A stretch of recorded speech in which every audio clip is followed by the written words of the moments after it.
ನಾನೆಲ್ಲೋ ಕೇಳ್ಪಟ್ಟಿದ್ದು ನನಗೆ ಗೊತ್ತಿಲ್ಲ, ನಾನು ಕೇಳ್ತಾ ಇದ್ದೀನಿ, ನೀವು ಆನ್ಸರ್ ಮಾಡಬೇಕು. ರಿಷಬ್ ಸರ್ ರೊಮ್ಯಾಂಟಿಕ್ ಮೂವಿ ಮಾಡೋದು ಪ್ರಗತಿ ಶೆಟ್ಟಿ ಅವರಿಗೆ ಇಷ್ಟ ಇದೆಯೋ ಇಲ್ವೋ?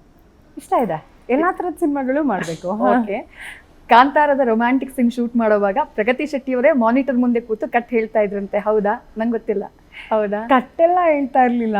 Okay. ಅಲ್ಲಿ ಏನಂದ್ರೆ ರುಕ್ಮಿಣಿ ಅವ್ರದ್ದು ಕಾಸ್ಟ್ಯೂಮ್ಸ್ ಎಲ್ಲ ನೀರಲ್ಲಿ ವೆಟ್ಟೆಲ್ಲ ಆಗುತ್ತಲ್ಲ, ಸೊ ನಾನು ಅಲ್ಲೇ ಇದ್ದೆ ಅವತ್ತು.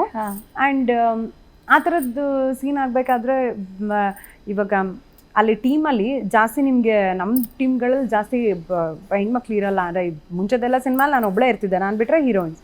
ಸೊ ಅವ್ರಿಗೂ ಒಂದು emotional support to make them feel comfortable. So ನಾನು ಐ ಶುಡ್ ಬಿ ಅರೌಂಡ್ ಅಂತ ಅಂದ್ಕೊಂಡು. ಮತ್ತು ರಿಷಬ್ಗೆ ಆ ಥರದ್ದೆಲ್ಲ ಇಲ್ಲ, ಅವ್ರಿಗೆ ತುಂಬ ಶೈ ಫೀಲ್ ಮಾಡ್ತಾರೆ ರೊಮ್ಯಾಂಟಿಕ್ ಸೀನ್ ಮಾಡ್ತಾರೆ. ಸೊ ನಂಗೆ ಅದು ಫುಲ್ ಗಮ್ಮತ್ತಾಗುತ್ತೆ ಕಾಲು ಇಳಿಯೋದಕ್ಕೆ.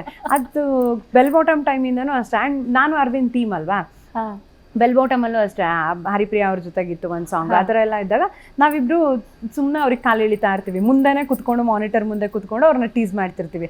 ಅದೊಂದೇ ಟೈಮ್ ಸಿಗೋದು ನಮಗೆ ಟೀಸ್ ಮಾಡೋದಕ್ಕೆ. ಅದೆಲ್ಲ ಸಿನಿಮಾಲು ನಾನು ಅರವಿಂದ್ ಅವರು ಮಾಡ್ಕೊಂಡು ಬರ್ತೀವಿ ಅವ್ರ ಜೊತೆ.